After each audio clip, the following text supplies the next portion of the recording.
بسم اللہ الرحمن الرحیم۔ حضرت عبداللہ رضی اللہ عنہ یہ ہمارے حضور رحمت عالم صلی اللہ علیہ وسلم کے والد ماجد ہیں۔ یہ عبد المطلب کے تمام بیٹوں میں سب سے زیادہ باپ کے لاڈلے اور پیارے تھے۔ چونکہ ان کی پیشانی میں نور محمدی اپنی پوری شان و شوکت کے ساتھ جلوہ گر تھا، اس لیے حسن و خوبی کے پیکر اور جمال صورت و کمال سیرت کے آئینہ دار اور رفت و پارسائی میں یکتا روزگار تھے۔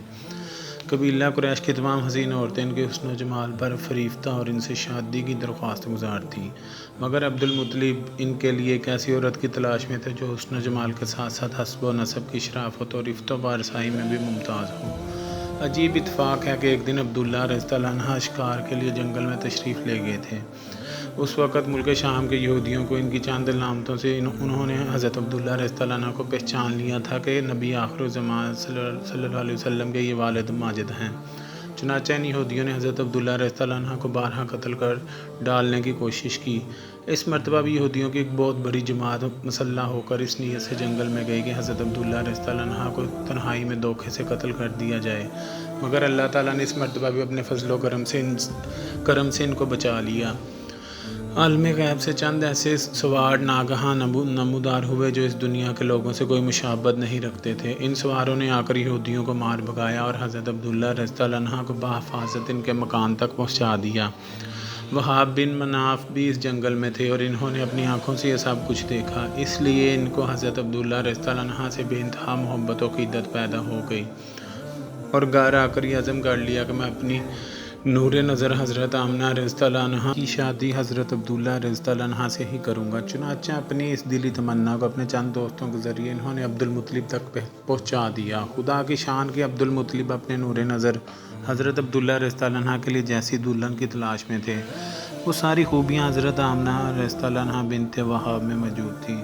عبد المطلب رضی اللہ عنہ نے اس رشتہ کو خوشی خوشی منظور کر لیا۔ چنانچہ 24 سال کی عمر میں حضرت عبداللہ رضی اللہ عنہ کا حضرت بی بی آمنہ رضی اللہ عنہ سے نکاح ہو گیا، اور نور محمدی حضرت عبداللہ رضی اللہ عنہ سے منتقل ہو کر حضرت بی بی آمنہ رضی اللہ عنہ کے شکم اطہر میں جلوہ گر ہو گیا۔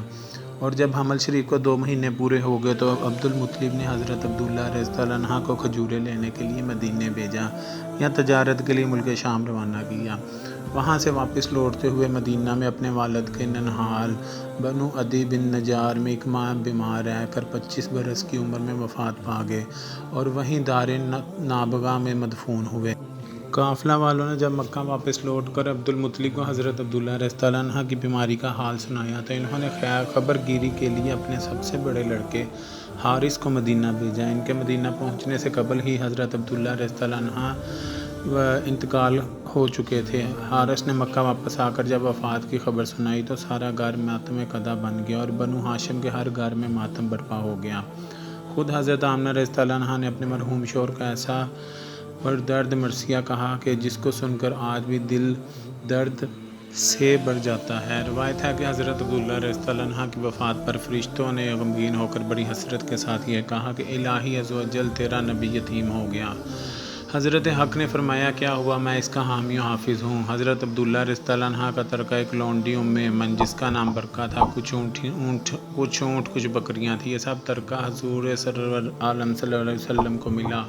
ایمن بچپن میں حضور اقدس صلی اللہ علیہ وسلم کی دیکھ بھال کیا کرتی تھی، کھلاتی، کپڑے پہناتی، پرورش کی پوری ضروریات مہیا کرتی۔ اس لیے حضور اقدس صلی اللہ علیہ وسلم تمام عمر ایمن کی دل جوئی فرماتے رہے۔ اپنے محبوب و مجتبی غلام حضرت زید بن حارثہ رضی اللہ عنہ سے ان کا نکاح کر دیا اور ان کے شکم سے حضرت اسامہ رضی اللہ عنہ پیدا ہوئے۔